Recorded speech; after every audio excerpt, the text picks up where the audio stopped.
लखनऊ में पिछड़ा वर्ग के संवैधानिक अधिकारों, सामाजिक न्याय और समुचित प्रतिनिधित्व के मुद्दे को लेकर 13 अप्रैल को आज़ाद समाज पार्टी द्वारा एक सम्मेलन का आयोजन किया जाएगा। इस सम्मेलन में मुख्य अतिथि के रूप में भीम आर्मी और आज़ाद समाज पार्टी के राष्ट्रीय अध्यक्ष एडवोकेट चंद्रशेखर आजाद मौजूद रहेंगे। सम्मेलन को लेकर लखनऊ में एक प्रेस वार्ता का आयोजन किया गया। इस दौरान आज़ाद समाज पार्टी के प्रदेश अध्यक्ष सुनील कुमार चित्तौड़ ने पत्रकारों को संबोधित करते हुए कहा कि पिछड़ा वर्ग के अधिकारों की रक्षा के लिए ठोस कदम उठाने की जरूरत है। उन्होंने मांग की कि लोकसभा और विधानसभा में पिछड़ा वर्ग के लिए राजनीतिक आरक्षण लागू किया जाए, साथ ही जनसंख्या के अनुपात में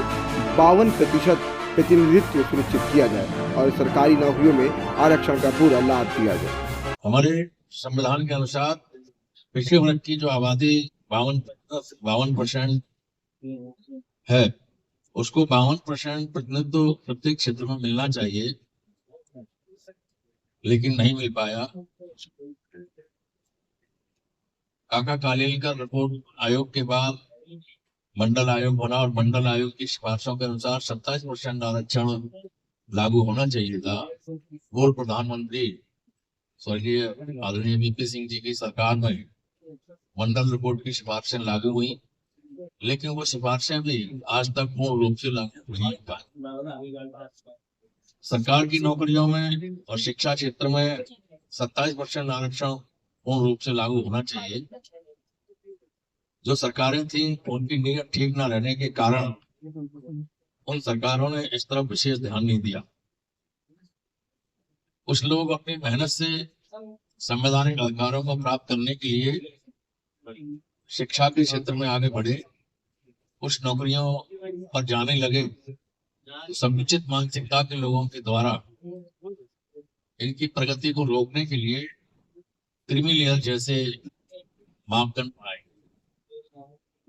हमारी पार्टी चाहती है कि ऐसे क्रीमी लेयर मापदंड को पुनः विचार करके इसको, इसकी जो सीमा है उसको बढ़ाया जाए। जातीय जनगणना कराने का पूरे देश के अंदर निर्देश हुआ है। इस संबंध में हमारी पार्टी चाहती है कि सही रूप में जातीय जनगणना, आर्थिक क्षेत्र में पिछड़े वर्ग के लोगों को विशेष आर्थिक पैकेज दिए जाए, चाहे वो कृषि का क्षेत्र हो, चाहे असंगठित क्षेत्र हो। जो सरकार की योजनाएं चल रही हैं, स्वरोजगार, स्टार्टअप, ऐसी तमाम योजनाओं को जन जन तक पहुंचाने के लिए सरकार पिछड़े वर्ग के लोगों को आसान ऋण उपलब्ध कराए। जाति की मानसिकता के कारण जो पिछड़े वर्ग की हमारी जातियां, उनको हजारों साल से शिक्षा से वंचित किया गया, रोजगार से वंचित किया गया, उद्योग से वंचित किया गया। उनकी आर्थिक स्थिति खराब होने के कारण प्रत्येक दिन कहीं ना कहीं बड़े पैमाने पर अन्याय होता है, अत्याचार होता है।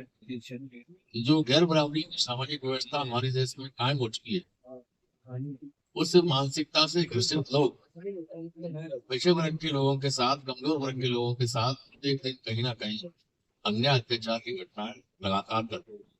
हमारी पार्टी चाहती है कि इस तरफ सरकार विशेष ध्यान दे और इस प्रकार की घटनाओं को तुरंत रोकने का काम। हम लोग चाहते हैं तो हम लोग इसमें 15% की और बढ़ोतरी करेंगे, ताकि इस वर्ग के बच्चों को सरकार के खर्चे पर अच्छी शिक्षा मिले, इस वर्ग के पढ़े लिखे बच्चों को आबादी के अनुसार नौकरियों में रोजगार। इसके साथ साथ हमारी पार्टी ये भी चाहती है कि जो पिछड़े वर्ग की आबादी है 52%, उसके मुताबिक असेंबली में, पार्लियामेंट में उनका प्रतिनिधित्व आबादी के अनुसार होना चाहिए। इस प्रेस कॉन्फ्रेंस में के माध्यम से जो 13 तारीख को हमारा पिछड़ा वर्ग अधिकार सम्मेलन होने जा रहा है, उसके संबंध में कुछ बातें यहाँ रखने के लिए रख रहा हूँ। साथियों, लंबे समय से पिछड़े वर्ग में जो आजादी के बाद जो है जो काल कमेटी बनी, उसके बाद फिर जो है उत्तर प्रदेश में भी छेदीलाल साथी कमीशन बना, फिर मंडल कमीशन बना। उन सारे कमीशन की रिपोर्टों के आधार पर जो है उत्तर प्रदेश में सबसे पहले काका कलेक्टर कमेटी में भी था कि जो है कि पिछड़े वर्ग में भी जो है सर्वाधिक पिछड़ा जो है तबका है, खासतौर से जो पेशेवर जातियां थी, क्योंकि औद्योगिकरण के बाद जो है वो जो पेशेवर जातियां थी उनका पुश्तैनी पेशा खत्म हो गया और वो बहुत तेजी से जो है पीछे की तरफ जाने लगे। और भी तमाम वर्ग हैं तो उनको सेपरेट करके कुछ आरक्षण मिलना चाहिए था, लेकिन कई कारणों से नहीं मिल पाया। उसके बाद में जो मंडल कमीशन की रिपोर्ट है, मंडल कमीशन की रिपोर्ट में माननीय एल आर नायक साहब जो उसके एक मेंबर थे, उन्होंने भी चिन्हित करते हुए कहा था कि इसमें अति पिछड़ी जातियां जो पिछड़े वर्ग में भी पिछड़ी है जो है उनको कुछ अतिरिक्त सहूलियत दिया जाना चाहिए, लेकिन कतिपय कारणों से उस समय जो है वो नहीं हो पाया और 27% आरक्षण लागू हुआ। इन सारी चीजों को समझते हुए 27% जो आरक्षण हुआ 52% पिछड़ी जातियों का, और अब तो आबादी 60% से भी ज्यादा हो गई है। तो हमारी पार्टी के नेता राष्ट्रीय अध्यक्ष जी माननीय चंद्रशेखर आजाद जी, उनका स्पष्ट कहना है कि आबादी के हिसाब से जो 60% से ज्यादा आबादी आज हो गई है, जब तक इसकी दोबारा गणना नहीं हो जाती है तब तक के लिए जो पहले की मंडल कमीशन की सिफारिश है 27% ये 52% की आबादी का, तो 52% के हिसाब से इस वर्ग को आरक्षण दिया जाए। और दूसरी बात है इस पिछड़े वर्ग में जो तमाम ज्यादा पिछड़ी जाती है, जिनको आज पिछड़ी जाति के नाम से जाना जाता है, जैसे मौर्य, चौरसिया, चौहान, कुम्हार, कहार, पढ़ई, लोहार, नौ, तेली, नखाली, अंसारी, धुलिया, चिकवा, कुंजरा, निषाद, राजभर, ये तमाम जातियां जो है जो विकास के क्रम में पिछड़ी जातियों में भी बहुत पीछे है। तो उनके लिए जो है जब तक अतिरिक्त सहूलियत नहीं दिया जाएगा, उनको अलग से कुछ व्यवस्था नहीं की जाएगी, तब तक वो समाज के देश की मुख्य धारा में नहीं आएगी। तो इस बात को, जिस मुद्दे को जो है आजादी के इतने साल बाद भी किसी बड़े नेता ने, किसी बड़ी पार्टी ने अपनी पार्टी का एजेंडा नहीं बनाया, उस वर्ग के नेता संघर्ष करते रहे, बार बार कहते रहे और जितनी उनकी सामर्थ्य उससे लगातार कहते रहे, लेकिन किसी व्यक्ति ने, किसी पार्टी ने उनके दर्द को नहीं समझा। लेकिन हम आपको बताते हुए खुशी हो रही है कि इन पिछड़ों के दर्द को, जिनकी आबादी उत्तर प्रदेश में छेदीलाल साथी कमीशन के अकॉर्डिंग जो है वो 40.5% आती है, तो इनके जो है इनके दर्द को माननीय हमारे राष्ट्रीय अध्यक्ष चंद्रशेखर आजाद जी ने समझा और उन्होंने स्पष्ट घोषणा किया है कि 27% के अलावा हमारी जैसे ताकत बनती है तो हम इन पिछड़ी जातियों को चिन्हित करके, जो चिन्हित है पहले से ही, जो है उनको 15% अतिरिक्त आरक्षण देने का काम करेंगे, ताकि वो भी विकास की मुख्य धारा में शामिल हो। मंशा और जो उस पर सवाल खड़ी कर,